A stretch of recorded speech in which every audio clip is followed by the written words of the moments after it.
67개 조항. 네, 13번. 자, 75쪽이죠. 미쳐 날뛰는 것까지 했죠. 예, 미쳐 날뛰는 것까지. 그죠? 그러니까 우리가 하나님의 나라의 일들을 외적으로는 예전이나 지금이나 성도들의 상태들은 그렇게 다르지 않습니다. 우리는 생각할 때 하나님 시대에 하나님이 직접 역사하시고 예수님이 계셨던 시대에는 사람들이 막 굉장히 특별한 것들의 특별한 은혜를 누리게 될 거라고 생각을 할지 모르겠어요. 근데 절대 그렇지 않아요. 왜냐하면 지금 기적이 뭐 쉽게 나타나지 않는 시대니까 그렇지. 지금도 여기저기서 기적이 막 나타나잖아요. 그럼 그거 보고도 안 믿는 사람 세고 그 앞에서 자기가 기적을 경험하고도 여러분 그것도 흔합니다. 네, 그러니까 그것이 기준이 아닌 것. 요즘 우리가 자꾸 근거의 재발견에 대한 것들을 이야기하고 있잖아요. 이 근거가 바뀌지 않으면 근거가 중심이기 때문에 근거가 바뀌지 않으면 사람이 변화되기가 어렵습니다. 왜냐하면 자기는 자기 중심적으로 모든 걸 생각하기 때문에 그러니까 결국은 내 중심이 바뀌어야 되는 거예요. 그러니까 그 근거가 바뀌어야 된다는 거예요. 내가 중심으로 생각하고 있는 것이 바뀌지를 않으면 나는 바뀌어질 수가 없죠. 사람은 기계처럼 칩 바꿔가지고 바꿀 수 있는 게 아니라 내가 스스로 결단하고 하나님의 뜻대로 이렇게 변화될 수 있는, 그래서 내 생각과 근거와 모든 것들이 중심이 주가 원하시는 대로 바뀌어져야 돼요. 제 스스로가. 그래서 여러분들에게 말씀을 주는 거예요. 왜냐하면 그냥은 잘 안 돼요. 이 말씀이 신비한 능력이 있어서 말씀은 들으면 이 거짓말도 자꾸 들으면 진짜처럼 들리고 진리도 자꾸 들으면 진리처럼 들려요. 그러니까 이 말씀을 듣는 것이 매우 중요한 것이고 잘못된 것들을 듣다 보면 잘못된 것들에 요즘 빠집니다. 요즘은 인터넷 시대가 되다 보니까 여러분 굉장히 위험해졌어요. 시대가. 얼마나 위험해졌냐면 요즘은 이 기독교 짝퉁들, 왜냐면 몰라요. 우리가 그렇게 봐가지고 그냥 무슨 교회 이렇게 써놓으니까. 근데 기독교 짝퉁들이 지금 이게 기회인 거예요. 성도들이 교회를 못 나가잖아요. 그리고 비대면으로 막 여기저기 기웃기웃거리고 다니니까 그게 기회인 거예요. 그러니까 지금 요즘 기독교계에서 상당히 심각성을 이걸 알려주고 있는데 무슨 이 이단들이 다 기독교처럼 해갖고 말씀을 꼬아가지고 자꾸 이렇게 증거하는 게 굉장히 많더라고요. 그게. 그래서 지금 시대가 그래요. 근데 그러한 말씀들도 계속 들으면 어떻게 되죠? 이게 진짜 그렇게 들립니다. 그렇게 들려요. 예, 인간은 욕심이 많기 때문에 진리를 따르기보다는 정욕을 따라가는 것이 훨씬 빠릅니다. 그리고 내 귀에 듣기 좋은 게 결코 좋은 게 아니거든요. 사실은. 그래서 여러분들이 중심이 바뀌어, 근거가 바뀌어야 된다는 거. 이거 매우 중요해요. 내가 근거를 바꾸지 않으면 내가 이제 말씀을 들음으로 말씀 중심적인 근거로 우리가 변화돼야 돼요. 말씀 중심적인 근거로 변화가 되지 않으면 우리는 항상 안 변화되면 내 중심을 가지고 항상 그렇게 생각하게 돼 있다니까요. 그러니까 내 중심에 있는 대로 말을 하기 때문에 그 중심을 말씀을 통해서 바꿔내야 되는 거예요. 이게 뭐 그냥 여러분이 결단한다고만 될 수는 없고 말씀이 믿음으로 바뀌어야 되는 거지. 그러니까 우리가 말씀을 듣는 게 얼마나 중요한지 믿음이 생기기 원한다면 말씀의 자리를 뺄 수 없어요. 왜냐하면 말씀만 안 들으면 믿음도 안 생겨요. 항상 그 상태거나 더 밑으로 더 세상적으로 흘러가게 돼 있는 것이에요. 예. 말씀 안 들으면 그렇게 된다니까요. 그리고 인간은 말씀드리지만 자꾸 이 위기는 잘못된 말씀은 나하고 잘 맞아요. 내 욕심하고 잘 맞기 때문에. 여러분이 기분 좋은 것은 하나님의 말씀을 들어서가 아니라 우리들의 대부분은 내게 좋은 말을 해줄 때 기분이 좋지 하나님의 정확한 말씀을 들었을 때 기분 좋은 사람은 별로 없어요. 근데 그게 근거가 바뀌면 좋아요. 그리고 근거가 바뀌어야 된다는 거예요. 다 내가 좋다 그러고 내 생각대로 말해주고 그 말이 옳다 그러고 당신은 참 똑똑하다 그러고 그 말 참 놀랍다 그러고 이렇게 해줘야 다들 기분 좋아하지. 당신 말은 틀렸고 하나님의 말씀은 이건데요. 이렇게 말하면 좋아할 사람은 거의 없어요. 근데 그러니까 뭐가 바뀌어야 되냐면 내가 근거가 바뀌면 나도 하나님이 기뻐하시는 걸 기뻐하게 돼요. 그래야 드디어 하나가 되는 거예요. 그러니까 이게 이제 맨날 하는 똑같은 말인데 여러분 내가 변화돼서 하나님과 맞춰져야 기쁨이 오는 것이지 내가 하나님을 만들어낼 수 없다는 사실을 알아야 돼요. 그래서 하나님이 분명히 우리나라 이 성경에 저기 그것을 원어의 의미를 잘 살려서 의역을 했다고 생각해요. 그게 뭐냐면 나는 스스로 있는 자라 말씀하시는 것이 왜 그렇게 말씀하시냐면 니들이 날 만들 수 없다는 거예요. 이거 하나님 처음부터 분명하게 하시거든요.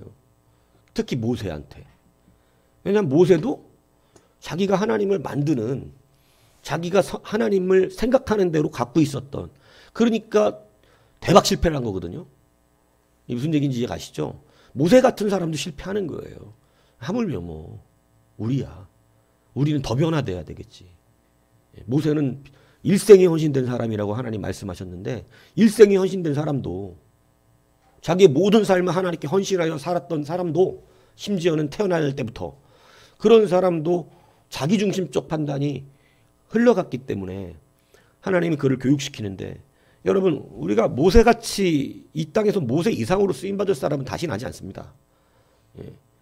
근데 하물며 우리 같은 사람이 얼마나 많은 것들을 수정해야 되겠어요. 인정하고 가셔야 되죠. 그래서 근거를 바꾸는 것이 왜 중요하냐면 여러분들이 산 이상 그리고 여러분들의 상상과 여러분들의 욕심 이상만큼 우리의 근거를 바꾸는 건 쉽지 않는 것 같아요. 저는 그래서 어떤 찬양도 있잖아. 가장 바꾸기 힘든 게 우리 고집이라고. 우리 새벽에 가끔씩 차 타면 그런 찬양 나오잖아. 들으면 알겠는데 또 하려니까 모르겠네. 뭔 찬양이 있어 그런 거. 가장 변화되기 힘든 고집 막 이렇게. 그러니까 여튼 제가 봐도 그래요. 이 고집처럼 빼내기가 어려운 게 없다 이거예요. 그죠? 그래서 하나님의 근거를 바뀌지 않으면 결국은 끝까지 우리는 하나님과 합하기는 어려워지는 것입니다. 그래서 미쳐 날뛰었다라는 단어가 되게 재밌어요. 뭐냐면 뭐 때문에 일잖아요. 하나님 앞에 열심 냈다 이 얘기거든요. 이거 카톨릭이 하나님 앞에 열심을 냈어요. 엄청난 열심을 냈는데 그거를 이 쯔빌글리는 미쳐 날뛴 거라고 표현한 거죠. 아 진짜 설교 이렇게 하면 되겠어? 열심히 교회를 하는데 거기다 두고 미쳐 날뛰고 자빠졌네 이렇게. 아우 박은철 되게 열심히 하는데 막 목사가 미쳐 날뛰고 자빠졌네 이러면 되겠냐고. 되겠어요? 당신도 되겠냐고. 네? 근데 그랬어요 이때는. 예수님은 그랬어요 안 그랬어요? 예수님은 더 했죠. 찌븐글리도 많이 순화된 거죠 이거.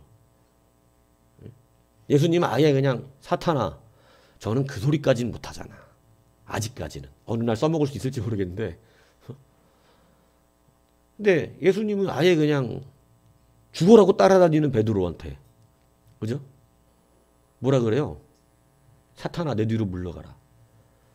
여러분 이게 그냥 웃으면서 이 마귀 자식 이렇게 하는 게 아니야 이게 예수님이 지금 진짜 심각하게 얼마나 그냥 그 앞에다 대고 사탄아 내 뒤로 물러가라 이랬냐고요. 예수님은 진리에 대해서는 철저하시더라고요.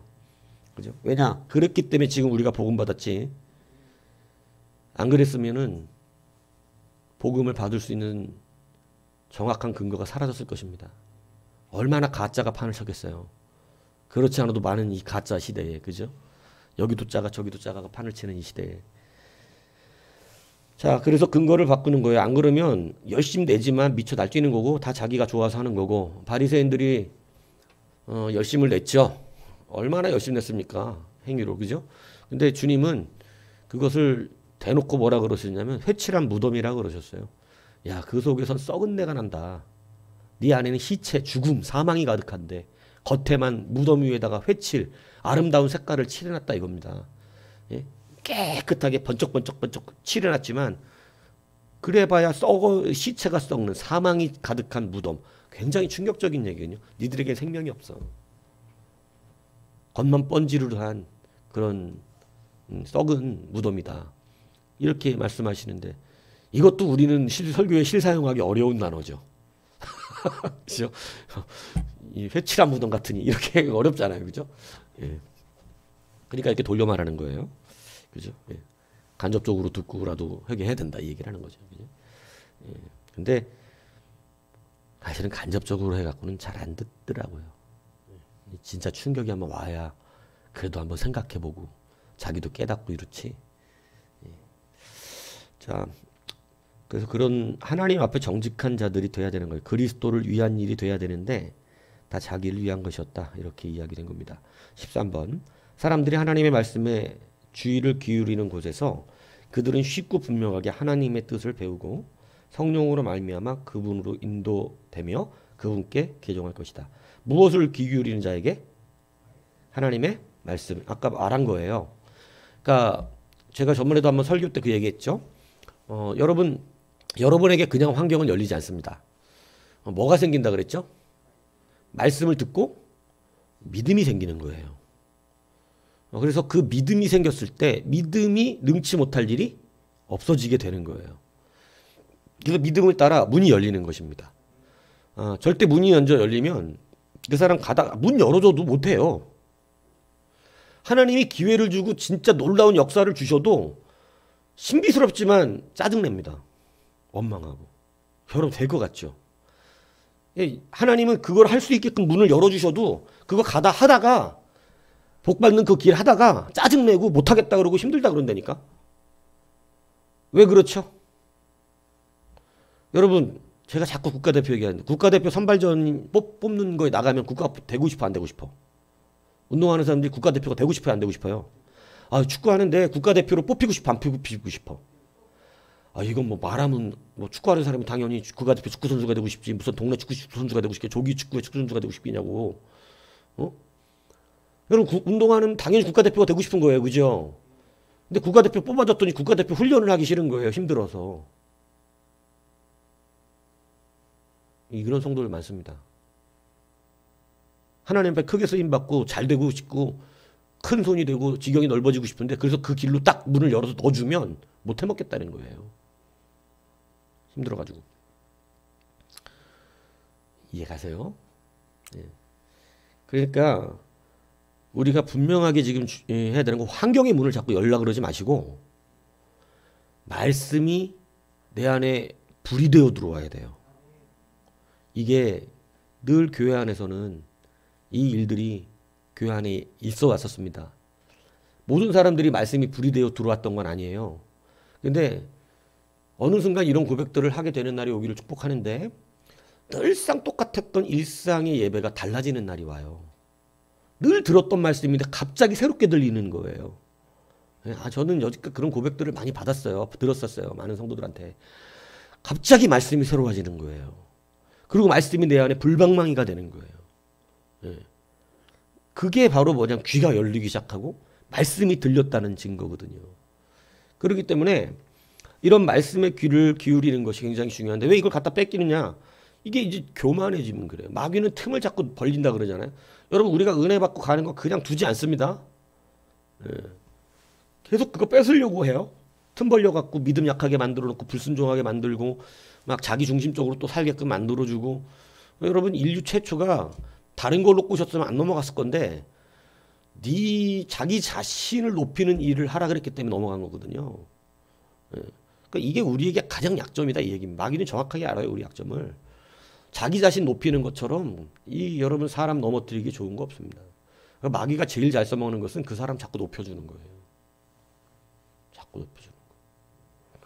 근데 성경은 자꾸 어떻게 되라고? 낮아지고 겸손해지라고. 자꾸 거꾸로 말하는 거죠. 그래서 하나님의 말씀에 귀를 기울인 것이죠. 그러니까 환경의 문을 여는 것보다 더 중요한 건 말씀에 귀를 기울이고 그 말씀이 나 안에 믿음이 되어지는 것이에요.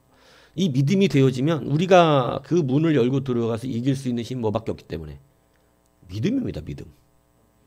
이 믿음이 체력이거든 우리의. 그러니까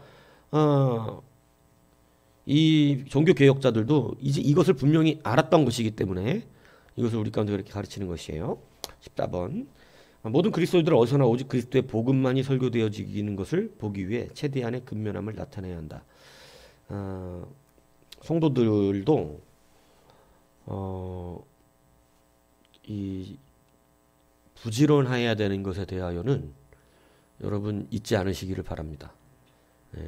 우리가 부지런해야 되는데 그 부지런함이 어디에서 나타나는 거냐면 이 시대적인 그런 상황들이 좀 그랬어요.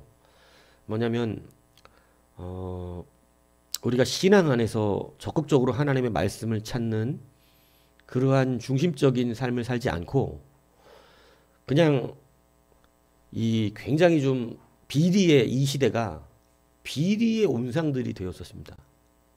비리의 온상. 그래갖고 정직하게 일해서 먹고 사는 근면함이 없어요. 굉장히 타락하거든요. 막 성직자들은 다 부자예요. 다 부자가 되고 막 그러한 일들이 그러니까 근면함으로 우리 스스로 손이 일해서 먹고 사는 것이 중요한데 여러분 문제는 뭐냐면 이러한 우리의 근면함이 없고 자꾸 세속적인 그러한 이 불로소득이라 그래야 되나요? 여하튼 근면함 가운데 일하는 게 아니라 자꾸 우리가 일확천금을 노리는 믿음들. 그죠? 이런 믿음에는 바른 복음이 들릴 수가 없다는 것이에요. 뭔 얘기인지 이해 가세요? 남의 걸 도둑질하는데 어떻게 복음이 바르게 들리겠어? 욕심으로 살고 있는데 어떻게 복음이 바로 들리겠어요? 쉽지 않죠. 그래서 모든 직업도 중요하고 돈 버는 방법도 중요하다.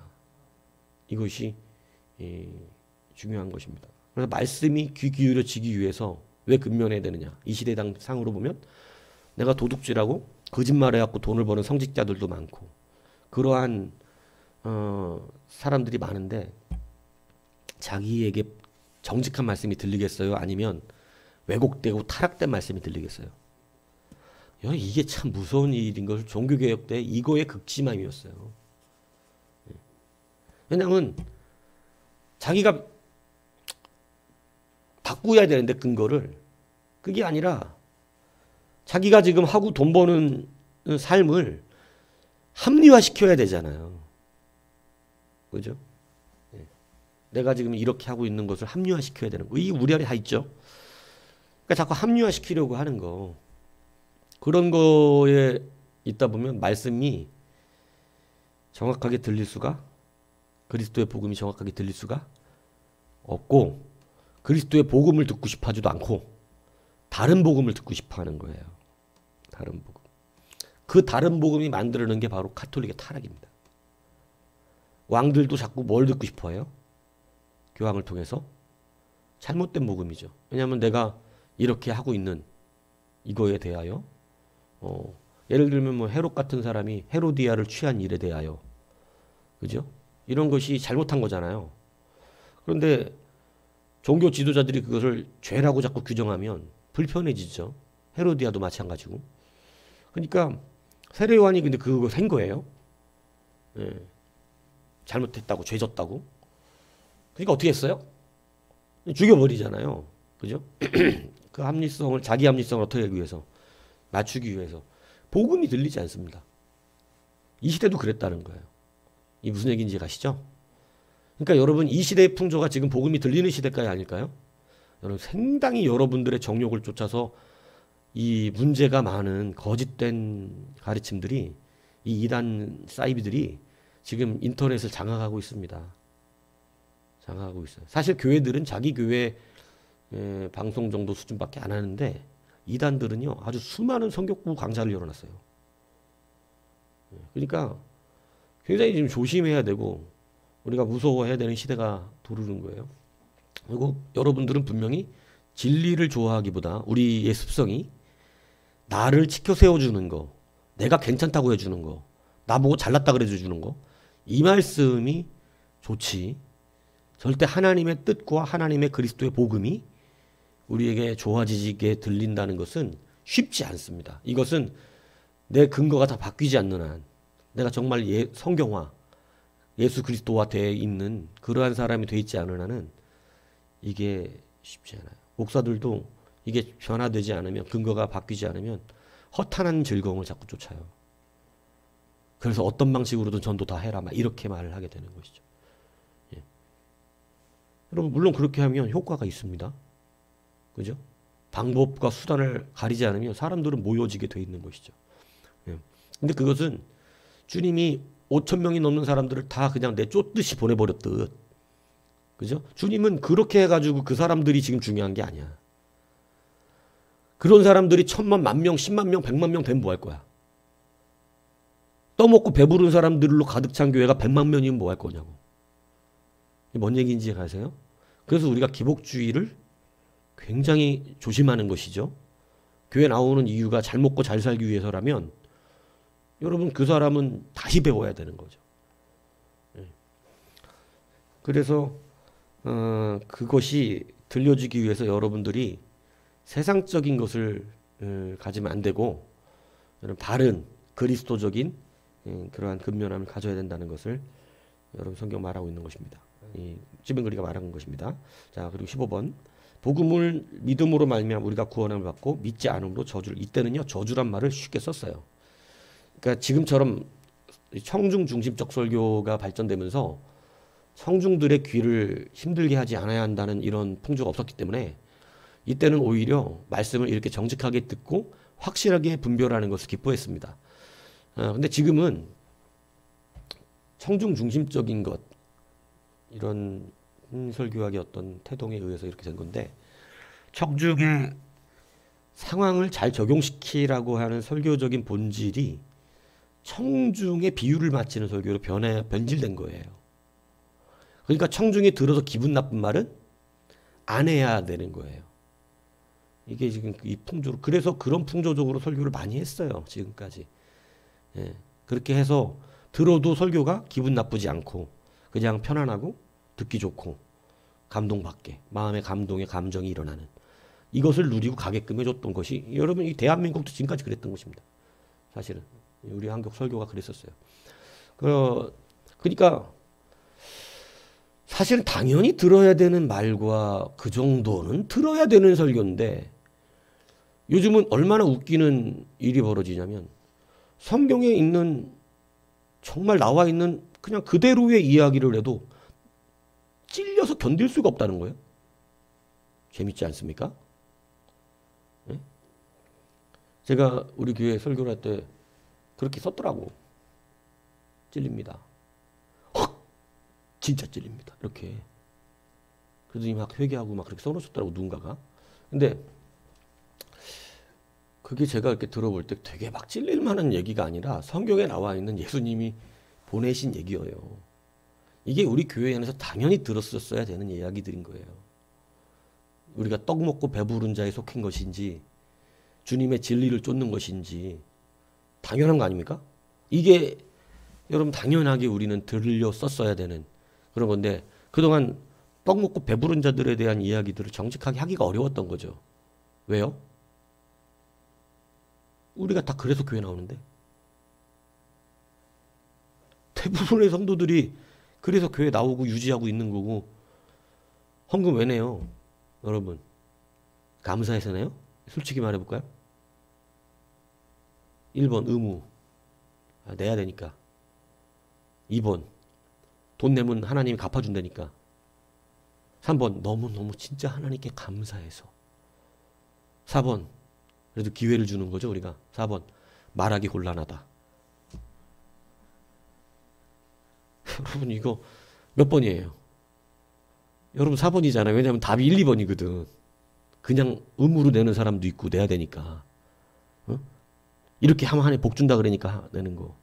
1, 2번인데 우리는 피할 길을 그러니까 4번 하면 무조건 1, 2번이었구나 이렇게 되는 거지. 정말 감사해서 내시나요? 한 주의 삶이 너무 감사했습니까?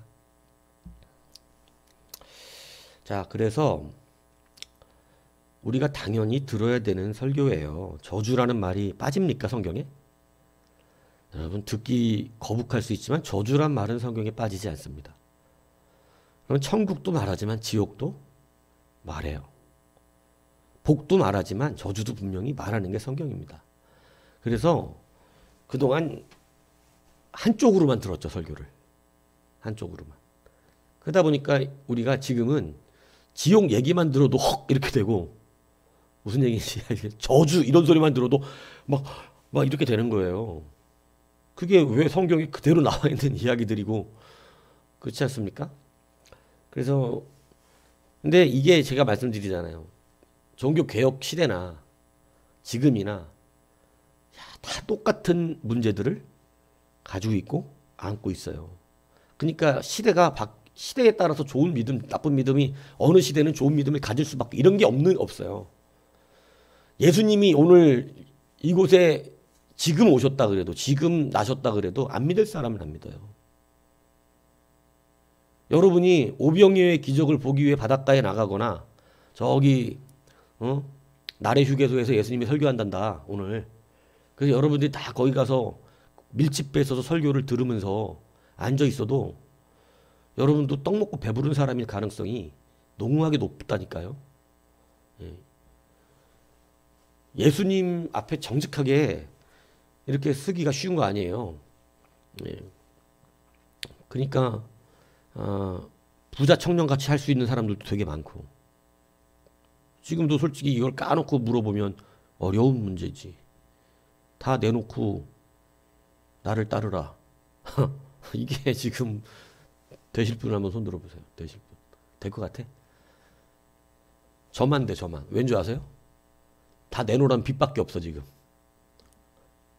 우리 같은 사람만 되는 거야. 왜냐, 가진 게 없으니까. 근데 저도 예를 들어 통장에 한 10억, 20억 있어봐.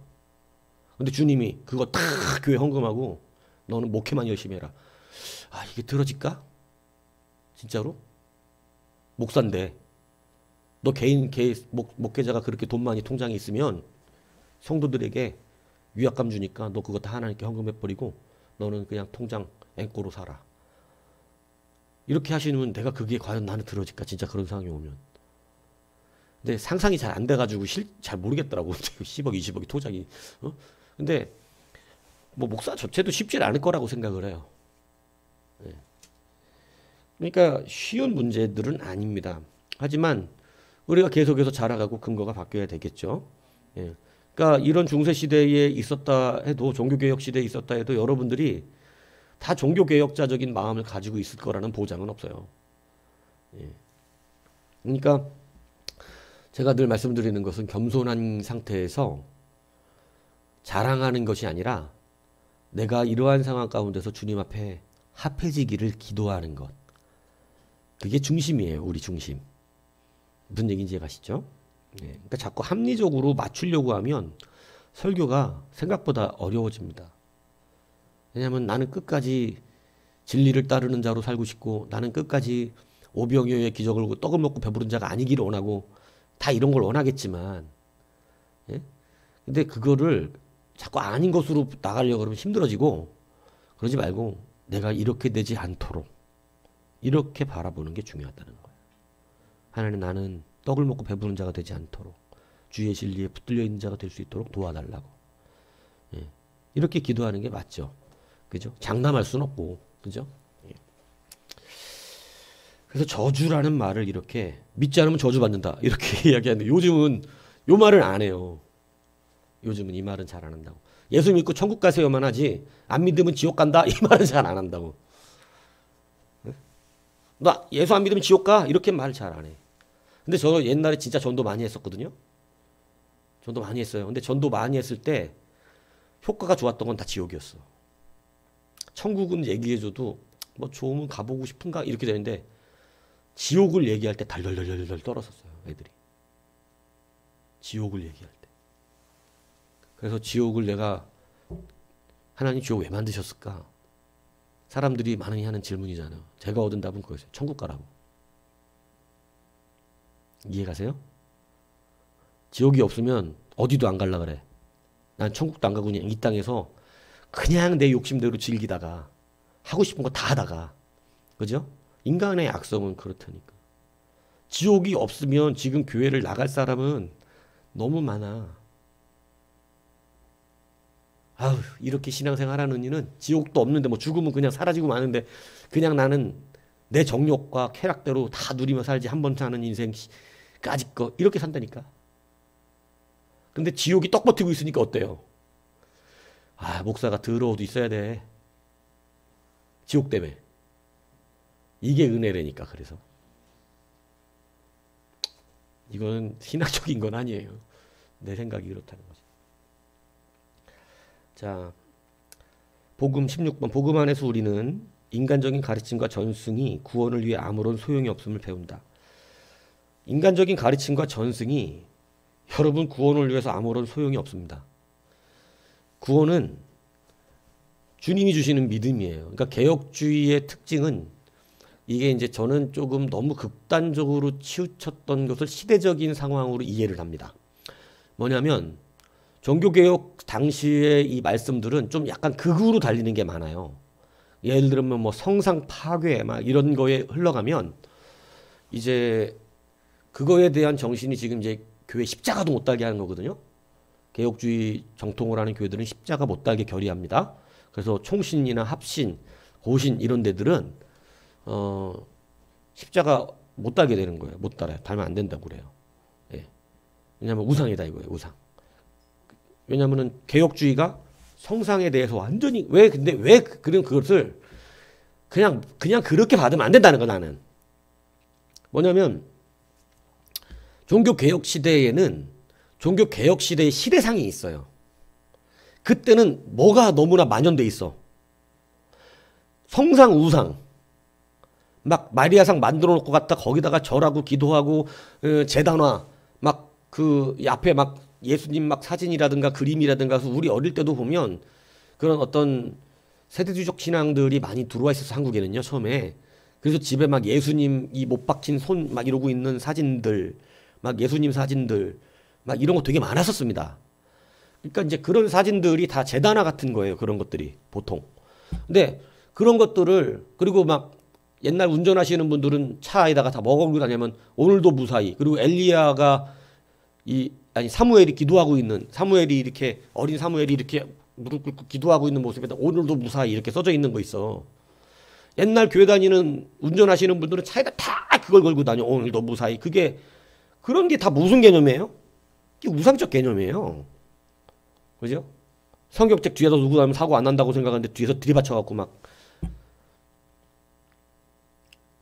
그런 거로 사고가 안 나냐고. 하나님 더 열받아서 오히려 그러실 수도 있지. 그러니까 그런 개념이 아니라 근데 이런 것이 아주 극한에 다르렀을 때 내가 이 종교개혁 당시란 말이에요. 그냥 모든 제다나 막 예수님의 십자가 쪼가리 하나 갖고 있으면 막 복 받는다 막 우리 지옥 갔던 부모님이 천국 간다 막 이런 거 얘기하고 막 이런. 그러니까 종교개혁을 할 때 극한적으로 이런 것들을 어떻게 돼요? 이게 완전 반전적으로 너무 싫은 거야. 무슨 얘기인지 이해 가세요? 너무너무 싫어 이게. 그러니까 종교개혁자들은 당연히 이걸 아주 극으로 다룰 수밖에 없었던 시대적인 상황이 있어요. 근데 우리가 지금 이런 균형의 신앙을 맞춰진 우리가 저런 십자가를 볼 때 저거를 가지고 우상적으로 바라봅니까? 아니에요. 상징이에요. 무슨 얘기인지 이해 가시죠? 우린 저게 지금 우상성이 아니라 상징성이야 그냥. 예수 그리스도가 우리를 위하여 죽으셨다는 상징성. 저게 능력이 있고 무슨 권세가 있고 이렇지 않다는 걸 알아. 저 나무 쪼가리 저거 붙든다고 저거 뭐 되는 게 아니라고. 그냥 예수 그리스도의 상징성 안에서 귀히 여기는 그러한 마음들. 이 강단이 무슨 능력이 있습니까? 이 강단이? 이 강단에서 뭐 능력 있고 이런 강단 자체가 그런 게 없어요. 근데 여기가 하나님의 말씀이 선포되는 곳이기 때문에 귀히 여기는 거, 조심히 여기는 거. 이거는 이 강단의 능력이 있어서 그러는 게 아니라고.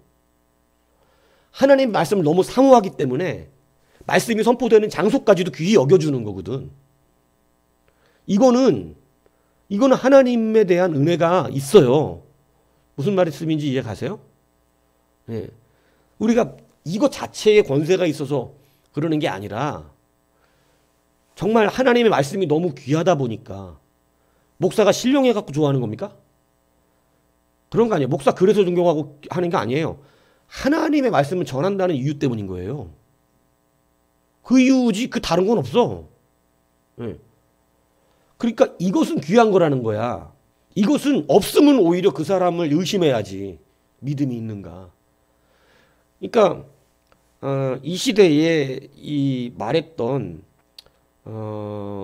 이러한 그러한 극단적인 부분들은 바로 그러한 부분들 때문에 배제되었었던 것이에요. 지금 우리가 이런 막 이 우상 섬기는 사람처럼 뭐 종이짝을에다가 뭐 그림 그려주고 막 부적 몇 천만 원씩 받아내고 이러한 개념이 아니에요. 그 부적 지능이 다닌다고 뭐 해결되냐고. 아무것도 아니거든요. 명태 매달아 놓으면 뭐 장사 잘 됩니까? 그런 거 안 되거든. 그건 아무것도. 명태가 장사 잘해질 것 같으면 응? 다 대박 났게 벌써. 명태 걸어오는 집마다 이 코로나 때 다 잘 돼야 될 거 아니냐고. 안 되잖아. 그럼 뛰어야지. 응? 그런 걸로 되는 것이 아니다 얘기죠.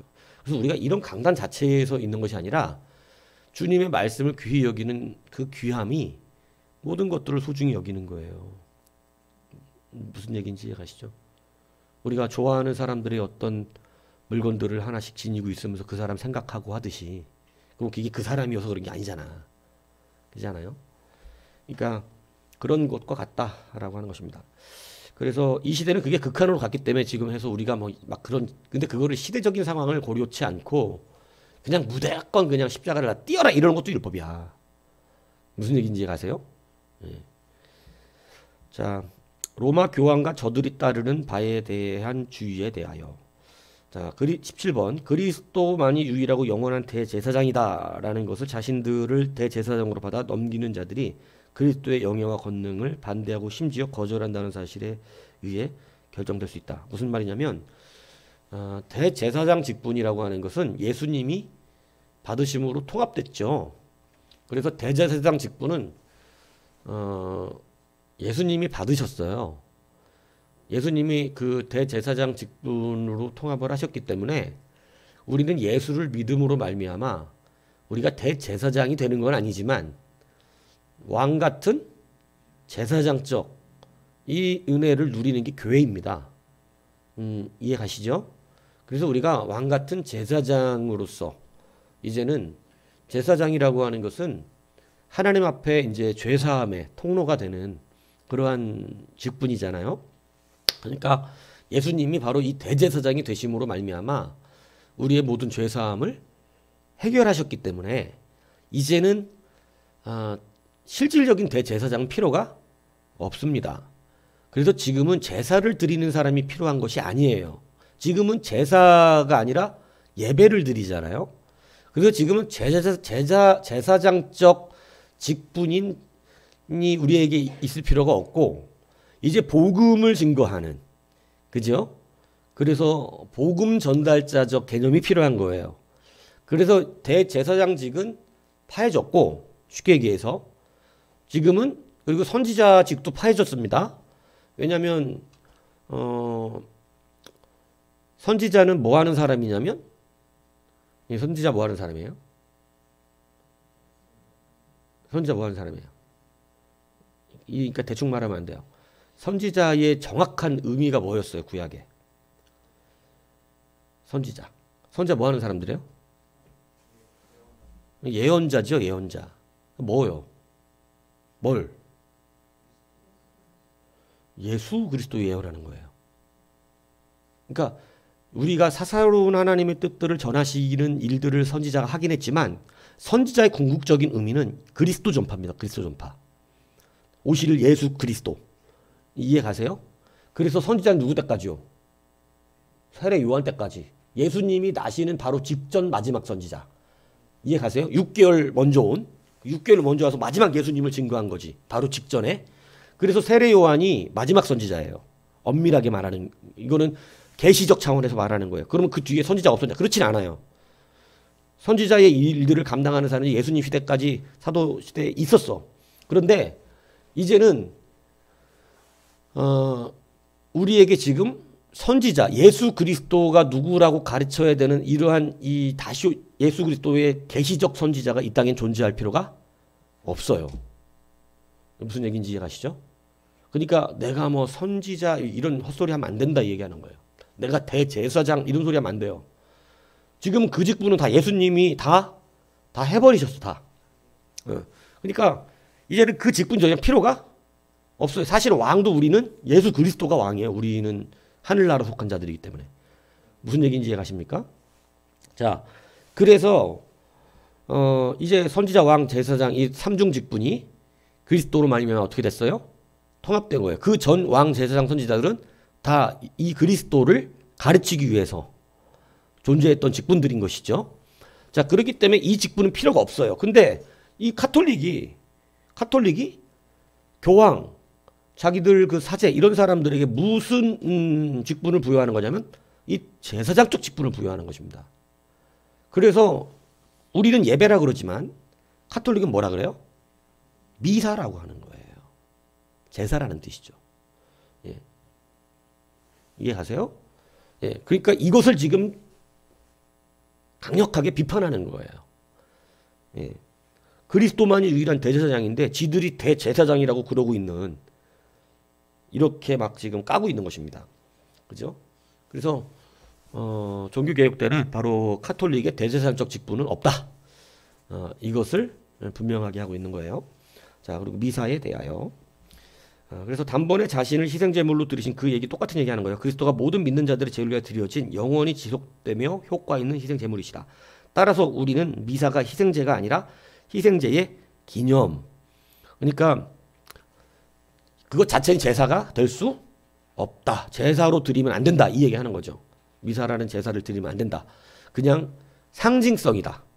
그러니까 그리스도를 상징하는 미사, 이 아름다운 죽음, 예수 그리스도의 죽음을 말하는 거예요. 그러니까 이 미사를 그리스도의 죽음으로 우리가 십자가에 산 것이지 이것을 지금 카톨릭이 제사로 어떻게 하는 것을 드리고 있는 것을 말하지 않는 것입니다. 그러니까 부인하는 것입니다. 그건 제사가 될 수 없어요. 이미 예수님께서 영원한 제사를 마치셨는데 단번에 무슨 또 제사.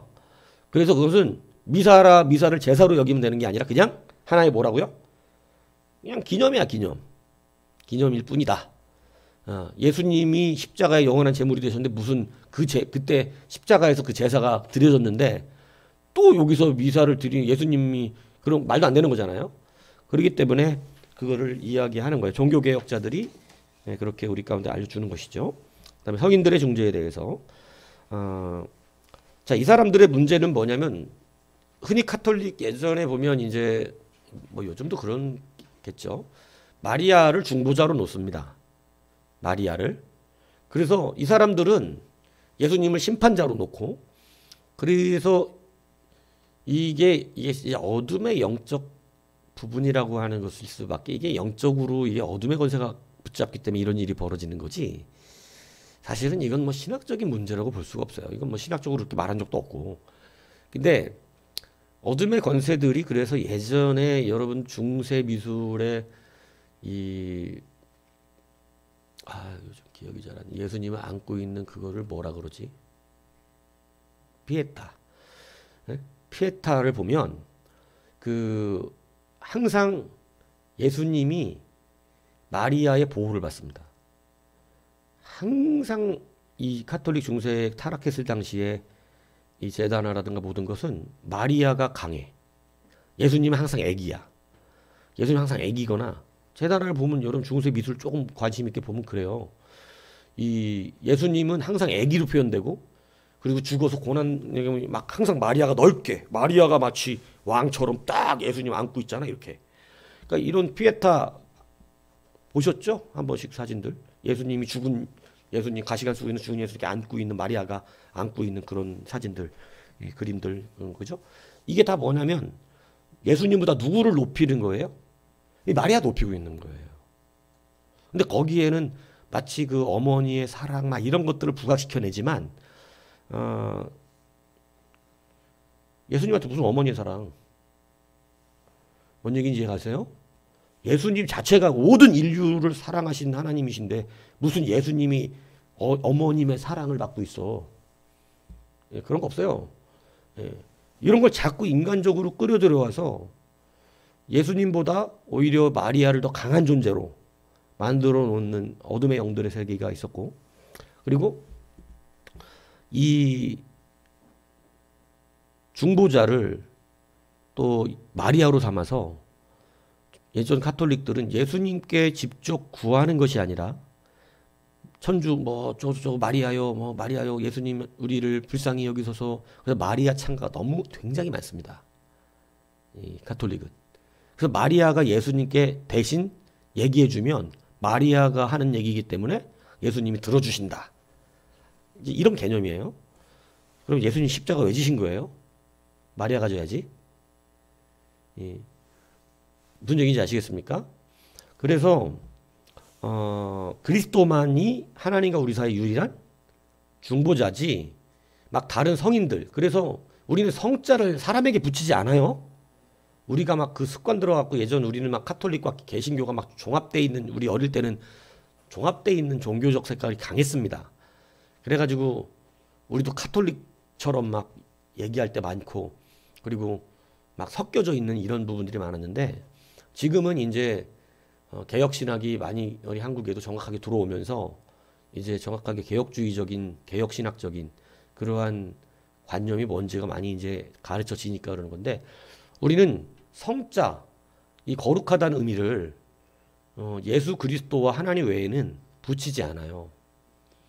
그래서 성자가 예수님이에요. 근데 얘네들은, 카톨릭은 성자가 너무 많아. 예. 막 카톨릭 안에 보면 다 성인으로 추대받는 사람들.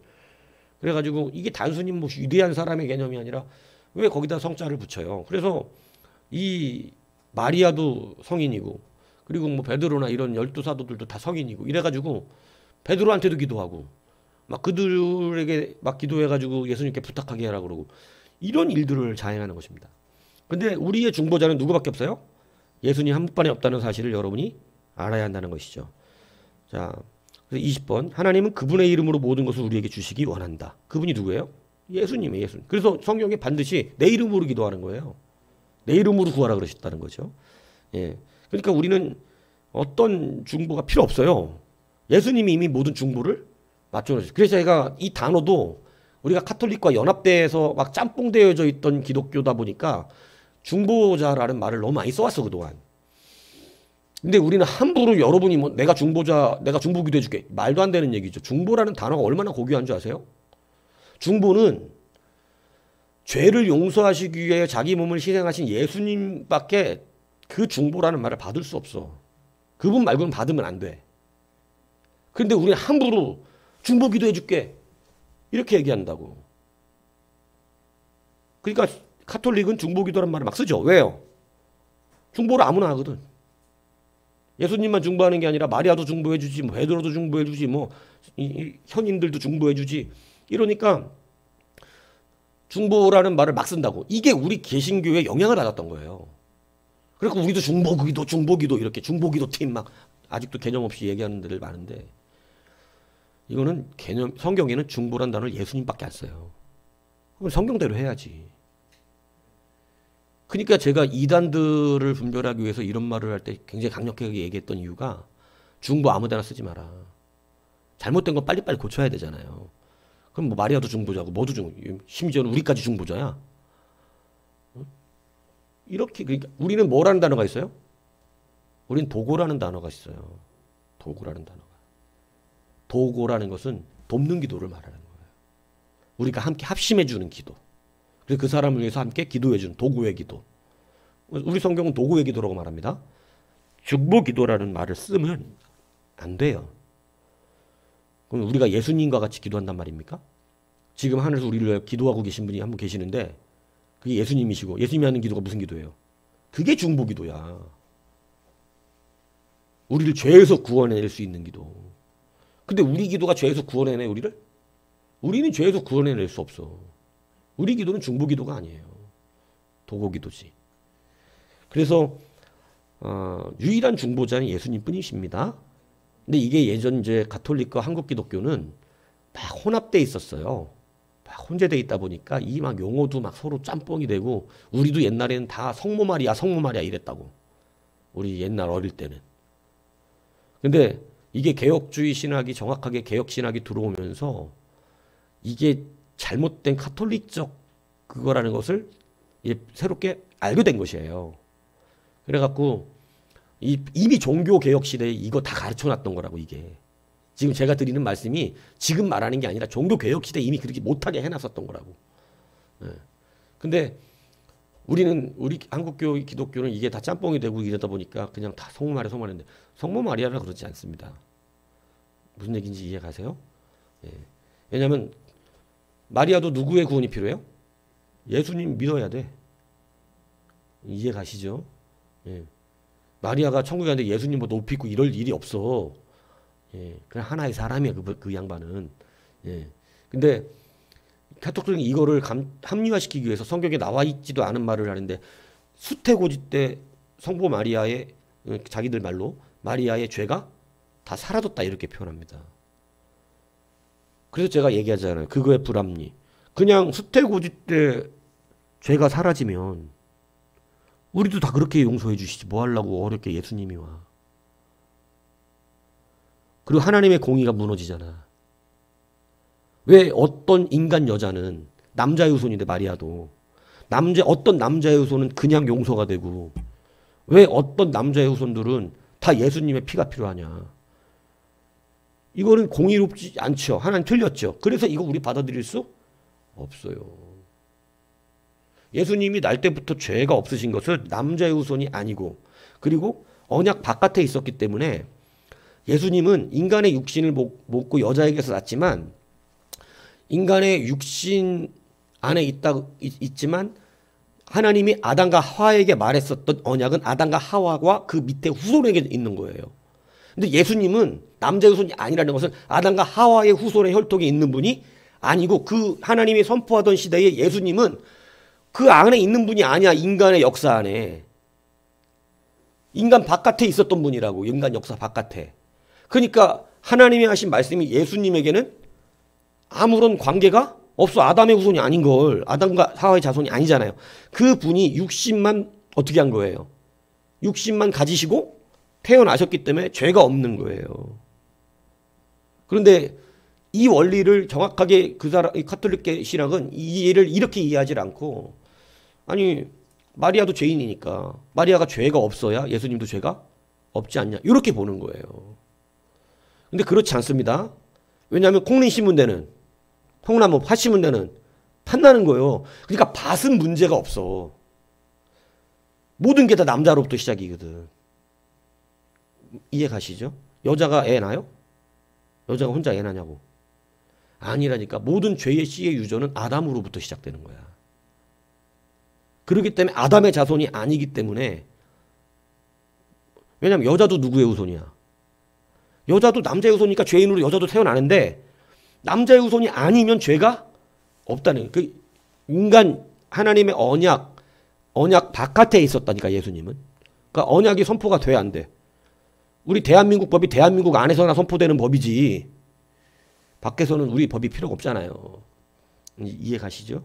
근데 이 영적인 법 안에 이 죄의 법 안에 예수님은 들어오신 적이 없으니까 죄가 없어요.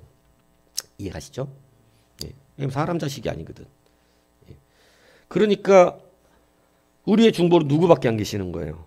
예수님. 마리아는 중보자가 될 수 없어요. 21번. 땅에서 우리가 서로를 위하여 기도할 때 우리는 모든 것이 오직 그리스도로 말미암아 우리에게 주어짐을 확신하는 방식으로 기도한다. 오직 예수 그리스도가 우리 기도의 주체가 된다. 왜냐하면 자꾸 엉뚱한 데다 기도하니까. 우리에게 힘이 되고 중보가 되는 것은 예수님이시지 자꾸 뭐 마리아네 뭐 베드로네 또 성 요한이네 뭐 막 이런 막 이상한 사람들을 다 끌어와서 성 요한이시여 그리고 마리아 상 앞에 가서는 막 마리아가 최고의 중보의 힘을 가졌다 그러니까 카톨릭에 가면 다 마리아 상이 다 있습니다. 그래갖고 사람들 그 앞에다가 기도하는 거 봤어요 못 봤어요? 예, 여러분 카톨릭 사람들의 무덤 앞에는 뭐가 다 대부분 있는 줄 알아요? 마리아 그 인형 같은 거 다 갖다 놔요. 마리아 인형. 그러니까 우리는 그 신학을 받아들일 수가 없어요. 예, 받아들이지 않습니다. 왜냐하면 그래서 개혁주의가 이걸 지금 비판한 거예요. 왜 그런 엉뚱한 자들에게 뭘 받아? 중보를 받고 있는 거야. 그래서 마리아 앞에 가서 기도한다니까 못 봤어요, 여러분?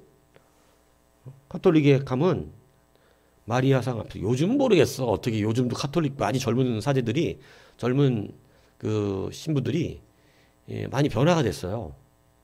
자기네들의 좀 잘못된 부분들을 좀 쉽게 얘기하면 좀 항명인데 그런 게 일어나고 있더라고. 카톨릭 내에서도 이거는 성경적이지 않지 않냐 이렇게 젊은 신부님들 사이에서 이게 일어나고 있는데 여하튼 뭐 요즘은 모르겠습니다만은 이 시대는 이게 아주 극으로 달렸어요. 막 마리아. 그래서 설교를 마리아로 해. 예수님으로 설교를 안 해. 마리아로 설교한다고. 우리 마리아께서 막 이렇게. 그러니까 얼마나 엉망진창의 설교를 들었던 시대냐고. 네? 그러니까 여러분 우리가 기도를 할 때는 예수 그리스도를 말미암아 하는 거지 무슨 마리아나 다른 사람들 때문에 기도하는 것 아니다. 그래서 우리의 중보는 오직 누구시다? 예수님 한 분이다. 이 말씀을 드리는 것입니다. 오늘 여기까지 하겠습니다.